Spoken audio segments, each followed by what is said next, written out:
പിതാവിന്റെയും പുത്രന്റെയും പരിശുദ്ധാത്മാവിന്റെയും നാമത്തിൽ ആമേൻ. എന്റെ പ്രിയപ്പെട്ടവർ, ഇന്ന് ജൂൺ 20 ശനിയാഴ്ച. അമ്മേ പരിശുദ്ധ അമ്മേ, അമ്മേ പരിശുദ്ധമേ, ദൈവമാതാവേ, കൃപാസനത്തിലൂടെ ഞങ്ങൾക്കും ഞങ്ങളുടെ ദേശത്തിനും അമ്മ മധ്യസ്ഥം തേടി തന്ന എല്ലാ അനുഗ്രഹങ്ങൾക്കും കൃപകൾക്കും ഞങ്ങളിപ്പോൾ ഹൃദയം നിറഞ്ഞ നന്ദി പറയുന്നു. അമ്മേ പരിശുദ്ധമേ, ദൈവമാതാവേ, 2004 ഡിസംബർ 7 ഉച്ചകഴിഞ്ഞ് 2:30 കൃപാസനത്തിൽ സംഭവിച്ച അമ്മയുടെ പ്രത്യക്ഷപ്പെടലിനെ കുറിച്ച് തിരുസഭയ്ക്ക് സമർപ്പിച്ചിരിക്കുന്ന പഠനരേഖകളുടെ മേൽ സഭാത്മകമായ പഠനം ആരംഭിക്കുവാൻ ഞങ്ങൾ പ്രാർത്ഥിക്കുന്നു. അമ്മേ പരിശുദ്ധമേ, ഭൂസ്വർലോകങ്ങളുടെ രാജ്ഞിയായ അങ്ങേയ്ക്ക് ഭൗമസംരക്ഷണത്തിനായി പ്രപഞ്ചപ്രകൃതിയെ തന്നെ തിരുസഭ പ്രതിഷ്ഠിക്കുവാൻ ഈ പ്രത്യക്ഷീകരണം വഴി ഇടയാക്കണമേ. പരിശുദ്ധമേ, ജപമാല മാതാവേ, സകല പ്രാർത്ഥനയോടും ചേർത്ത് ഞങ്ങളിപ്പോൾ പ്രാർത്ഥിക്കുന്ന ഈ കുടുംബത്തിന്റെ പ്രത്യേക നിയോഗം മക്കളെ.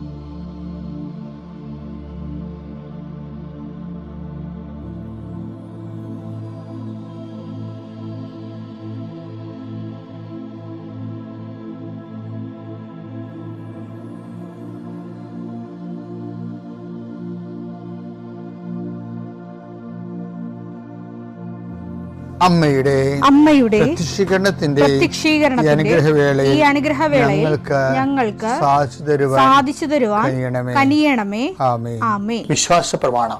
സർവശക്തനായ പിതാവും ആകാശത്തിന്റെയും ഭൂമിയുടെയും സൃഷ്ടാവുമായ ദൈവത്തിൽ ഞാൻ വിശ്വസിക്കുന്നു.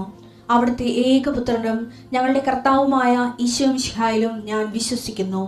ഈ പുത്രൻ പരിശുദ്ധാത്മാവിനാൽ ഗർഭസ്ഥനായി കന്യകാമറിയത്തിൽ നിന്ന് പിറന്ന് പൊന്തിയോസ് പീലാത്തോസിന്റെ കാലത്ത് പീഡകൾ സഹിച്ച് കുരിശിൽ തറയ്ക്കപ്പെട്ട് മരിച്ച് അടക്കപ്പെട്ട് പാതാളങ്ങളിൽ ഇറങ്ങി മരിച്ചവരുടെ ഇടയിൽ നിന്ന് 3-ാം നാൾ ഉയർത്ത് സ്വർഗത്തിലേക്ക് എഴുന്നള്ളി സർവശക്തിയുള്ള പിതാവായ ദൈവത്തിന്റെ വലതുഭാഗത്തിരിക്കുന്നു.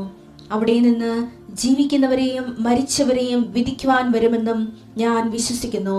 പരിശുദ്ധാത്മാവിലും ഞാൻ വിശ്വസിക്കുന്നു. വിശുദ്ധ കത്തോലിക്കാ സഭയിലും പുണ്യവാന്മാരുടെ ഐക്യത്തിലും പാപങ്ങളുടെ മോചനത്തിലും ശരീരത്തിന്റെ ഉയർപ്പിലും നിത്യമായ ജീവിതത്തിലും ഞാൻ വിശ്വസിക്കുന്നു. ആമേൻ. സുഖസ്ഥനായ ഞങ്ങളുടെ പിതാവേ, അങ്ങയുടെ നാമം പൂജിതമാകണമേ. അങ്ങയുടെ രാജ്യം വരണമേ. അങ്ങയുടെ തിരുമനസ് സ്വർഗത്തിലെ പോലെ ഭൂമിയിലും ആകണമേ. അന്നു വേണ്ടുന്ന ആഹാരം ഇന്ന് ഞങ്ങൾക്ക് തരണമേ. ഞങ്ങളോട് തെറ്റ് ചെയ്യുന്നവരോട് ഞങ്ങൾ ക്ഷമിക്കുന്നത് പോലെ ഞങ്ങളുടെ തെറ്റുകൾ ഞങ്ങളോടും ക്ഷമിക്കണമേ.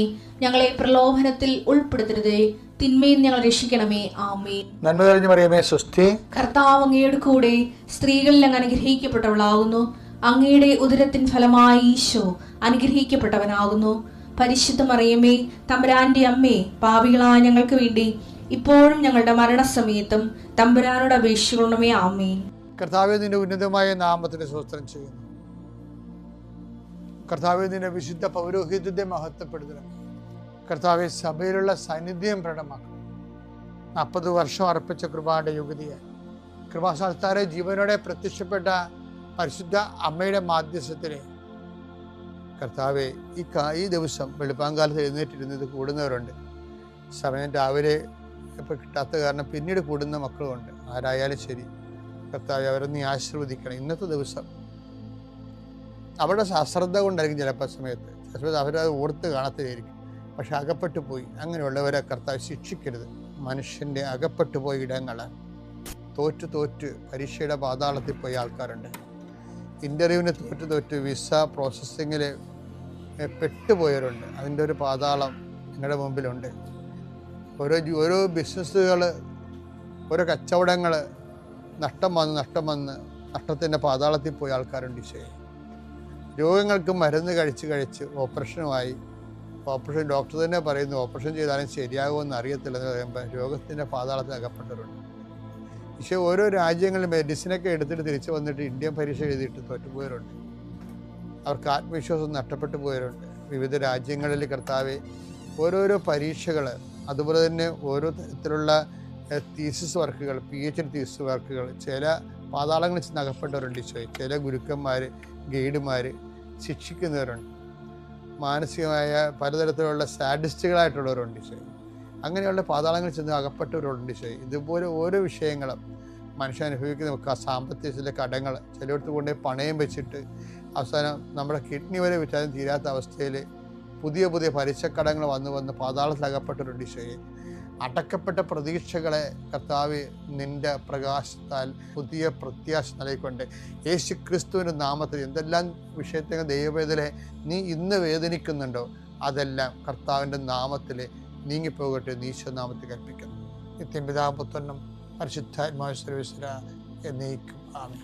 എൻ്റെ പ്രിയപ്പെട്ടവരെ, ചില ഇംഗ്ലീഷ് ട്രാൻസ്ലേഷനൊക്കെ നമ്മൾ ഞെട്ടിച്ച് കളയും ബൈബിളിൽ. അത് മലയാളത്തിനേക്കാളുപരി സാധാരണഗതിയിൽ മലയാളം ട്രാൻസ്ലേഷനൊക്കെ വരുന്നൊരു വിഷയം മലയാളത്തിന് ഒരു ജീവിതത്തെ മാറ്റി നിർത്തിയിട്ട് നമുക്ക് ഈ കൊളോണിയൽ ചിന്തകൾക്ക് നമുക്ക് നല്ല അടിമത്തമുള്ള ആൾക്കാരാണ്. അപ്പോൾ അതായത് നമ്മുടെ കോളനി യജമാനന്മാർ എന്ത് പറയുന്നു അതനുസരിച്ച് ചിന്തിക്കുകയും ആലോചിക്കുകയൊക്കെ ചെയ്യുന്ന അത് ബൈബിളിൻ്റെ തർജ്ജിമകളിലും അതൊക്കെ വരും, അറിയാതെ വരും. എന്താ ഇങ്ങനെ പറയാൻ കാരണം എന്ന് വെച്ച് കഴിഞ്ഞാൽ ഇപ്പം മനുഷ്യൻ്റെ ജീവിതത്തോട് പുറംതിരിഞ്ഞ് നിൽക്കുന്ന തർജ്ജിമകളുണ്ട്, മനുഷ്യൻ്റെ ജീവിതത്തോട് ആഭിമുഖ്യം കാണിക്കുന്ന തർജ്ജിമകളുണ്ട്. നിങ്ങൾ കൃപാസനത്തിൻ്റെ പ്രേക്ഷിതർ പോകുമ്പോൾ എപ്പോഴും ഓർക്കുക, കൃപാസനം വചന വിശകലനം നോക്കിക്കഴിഞ്ഞാൽ എപ്പോഴും അറിയാൻ എന്താണ്, അത് ജീവിതത്തോട് ആഭിമുഖ്യം കാണിക്കുന്നതാണ്. ജീവിതത്തിൽ പൊരുതുന്ന മനുഷ്യൻ മുറിവുകൾ വകവെക്കാതെ യുദ്ധം ചെയ്യാൻ വേണ്ടി അവന് ആവേശവും ഇന്ധനവും യുദ്ധസ്ഥലങ്ങളിലേക്ക് എത്തിച്ചു കൊടുക്കുകയാണ്. ശരിക്കും ഗോലിയാത്തിനെ കൊല്ലണ മുമ്പേ ദൈവം ഗോലിയാത്തിനെ കൊല്ലാൻ ഏൽപ്പിച്ച ആരെയാണ് ഏൽപ്പിച്ചത്? യുദ്ധസ്ഥലത്ത് അപ്പവും കൊണ്ടുപോയവനാണ്. ഞാൻ പലപ്പോഴും ഞാൻ എന്താ സംസാരിക്കണമെന്ന് ഞാൻ കർത്താവിനോട് ചോദിച്ചിട്ടുണ്ട്.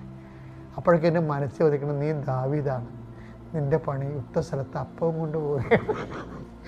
കാര്യം യുദ്ധം ചെയ്യുന്ന സ്ഥലത്ത് അപ്പവും കൊണ്ടുപോകും. അവനെയാണ് ഗോലിയാത്തിനെ കൊല്ലാൻ വേണ്ടി ഏൽപ്പിക്കുന്നത്. ഞാനിത് പറയണത് എന്താ അറിയാം, ഞാനെപ്പോഴും ജീവിതവുമായിട്ട് ബന്ധപ്പെടുത്തിയാണ് ബൈബിൾ നോക്കത്തുള്ളൂ. കാര്യം എൻ്റെ മിഷൻ അതാണ്. ഓരോരുത്തർക്കും ഓരോ മിഷനല്ലേ. ഉദാഹരണത്തിന് ഈ എഫേസ്യൻസ് വായിച്ച്, എഫേസ്യൻസ് 4:29 വായിച്ച്, നിങ്ങളുടെ അധരങ്ങളിൽ നിന്ന് തിന്മയുടെ വാക്കുകൾ പുറപ്പെടാതിരിക്കട്ടെ. കേൾവിക്കാർക്ക് ആത്മീയ ചൈതന്യം പ്രദാനം ചെയ്യുന്നതിനായി അവരുടെ ഉന്നതിക്കുതകുന്ന വിധം നല്ല കാര്യങ്ങൾ സന്ദർഭമനുസരിച്ച് സംസാരിക്കുവിൻ. അവരുടെ കേൾവിക്കാരുടെ ഉന്നതിക്കുതകുന്ന വിധമായിരിക്കണം കർത്താവിൻ്റെ വചനവും. അല്ലെങ്കിൽ നിങ്ങളൊരാളെ കാണുമ്പോൾ അയാളെ സുവിശേഷത്തിലേക്ക് ക്ഷണിക്കുന്നതും കർത്താവിൻ്റെ വിശ്വാസം കൈമാറുന്നതും കർത്താവിനെക്കുറിച്ച് പരിചയപ്പെടുത്തുന്നതുമെല്ലാം അതെന്താണ്. പക്ഷെ അത് ഇംഗ്ലീഷ് തർജ്ജിമ എന്താണെന്ന് വെച്ചാൽ ഭയങ്കര രസമാണ്. അതായത് യൂസ് ഹെൽപ്ഫുൾ വേർഡ്സ് എന്തിനു വേണ്ടി? To building others up according to their needs എന്നാണ് ഉന്നതി എന്നല്ല കിടക്കുന്നത്. ജനങ്ങളുടെ ആവശ്യങ്ങളെ നോക്കിയിട്ട് കർത്താവിൻ്റെ വചനം, ദൈവത്തിൻ്റെ വചനം അവർക്ക് പ്രയോജനകരമായ രീതിയിൽ അവർക്ക് പ്ലേസ് ചെയ്ത് കൊടുക്കും. അപ്പോൾ അത് വളരെ വിലപ്പെട്ട കാര്യമാണ്. അതുപോലെ തന്നെ ഇരിക്കണം നമ്മൾ പത്രം കൊണ്ട് പോകുമ്പോഴും അതുപോലെ തന്നെ ആൾക്കാരോട് സംസാരിക്കുമ്പോഴും അവരുടെ ആവശ്യം വിവേചിച്ചിട്ട് വേണം പ്രാർത്ഥിക്കുവാനോ ഉടമ്പടിയുടെ ഉപദേശങ്ങൾ നൽകുവാനും. കാര്യം ഇപ്പോൾ ഒത്തിരി പേര് ഉടമ്പടി ഒരു പുതിയ സബ്ജക്റ്റ് ആയത് കാരണം ആൾക്കാർക്ക് അറിയാൻ ഭയങ്കര ആഗ്രഹം ഉണ്ടാകും. അതുതന്നെയാണ് സുവിശേഷ വേലയുടെ ഏറ്റവും വലിയ ഒരു പ്ലസ് പോയിന്റ് എന്ന് പറഞ്ഞാൽ നമുക്ക് എളുപ്പമാണ് ആൾക്കാരിലേക്ക് കോണ്ടാക്ട് ചെയ്യാൻ. അപ്പോൾ കാര്യം അങ്ങനെ ചെയ്യുന്ന ആയിരങ്ങളുണ്ട് ശരിക്കും സുവിശേഷ വേല ചെയ്യുക. അപ്പോൾ ചെയ്യുമ്പോൾ ഓർത്തേക്കണ ഇതാണ്, മറ്റുള്ളവരുടെ നീഡ്സ്, അതായത് കർത്താവിൻ്റെ വചനത്തിലില്ലേ, help those who have all kind of troubles. 2 കൊരിന്തോസ് 1:4 ദൈവം ഞങ്ങൾക്ക് നൽകുന്ന സാന്ത്വനത്താൽ ദൈവം ഞങ്ങൾക്ക് നൽകുന്ന സാന്ത്വനത്താൽ ഓരോ തരത്തിലുള്ള വ്യതകൾ അനുഭവിക്കുന്നവരെ ആശ്വസിപ്പിക്കാൻ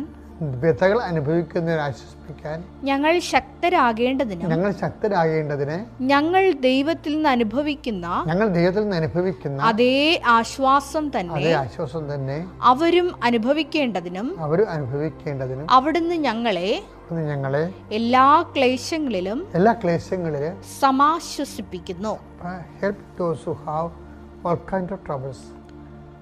പ്രേക്ഷിതരുടെ ഉദ്ദേശം എന്താണ്? നിങ്ങളെ ഉടമ്പടിയെ നിങ്ങളുടെ അതാത് ദിവസത്തുള്ള ആവശ്യങ്ങൾക്ക് വേണ്ടി അല്ലാതെ മാത്രമല്ലാതെ help those who have all kind of troubles, മറ്റുള്ളവരുടെ ട്രബിൾസ് എന്താണെന്ന് മനസ്സിലാക്കിയിട്ട് അതിന് പ്രാർത്ഥന വാഗ്ദാനം ചെയ്യുകയോ നമുക്ക് കൊണ്ടുകൊടുക്കുന്ന ഉപദേശങ്ങളും നിർദ്ദേശങ്ങളും നൽകുകയോ ചെയ്തുകൊണ്ട് അവരെ ആ വിഷയത്തെ അഡ്രസ്സ് ചെയ്യണം. എന്തിന്? ദൈവനാമത്തിൽ. അപ്പോൾ നമ്മൾ ദൈവനാമത്തിലാണ് ചെയ്യണമെന്നുണ്ടെങ്കിൽ പിന്നെ നമ്മൾ പറയുന്ന ഉപദേശം പോലും ഫലിപ്പിക്കുന്നത് ആരാ? ദൈവമാണ്. അയ്യോ ഞാനെന്ത് പറയാനാണെന്നല്ല, എന്നിലൂടെ കർത്താവ് എന്ത് പറയും. അപ്പം നമ്മൾ പറയണത് നീ കർത്താവിൻ്റെ കൃപയിൽ ആശ്രയിച്ചാണ് പറയണമെന്നുണ്ടെങ്കിൽ അത് അവർക്കത് പ്രയോജനമായിട്ട് മാറും. ഇതിനകത്ത് എന്താ കാര്യത്തിൽ നമ്മൾ ബുദ്ധിപരമായിട്ട് ഒരാളോട് സംസാരിച്ച് അയാൾക്ക് ആശ്വാസം ഉണ്ടാകണം അല്ല വിഷയം. നമ്മളോട് സംസാരിച്ച് തീരുമ്പോൾ നമ്മൾ പറയുന്നതിൻ്റെ അകത്ത് വലിയ കഴമ്പോ കാമ്പോ ഇല്ലെങ്കിൽ പോലും അവർക്കൊരു ആന്തരിക ശക്തി ലഭിക്കും. അതാര് കൊടുക്കുന്നതാണ്? ദൈവം കൊടുക്കുന്നതാണ്. പിതാവിൻ്റെയും പുത്രൻ്റെയും പരിശുദ്ധാത്മാവിൻ്റെയും നാമത്തിൽ.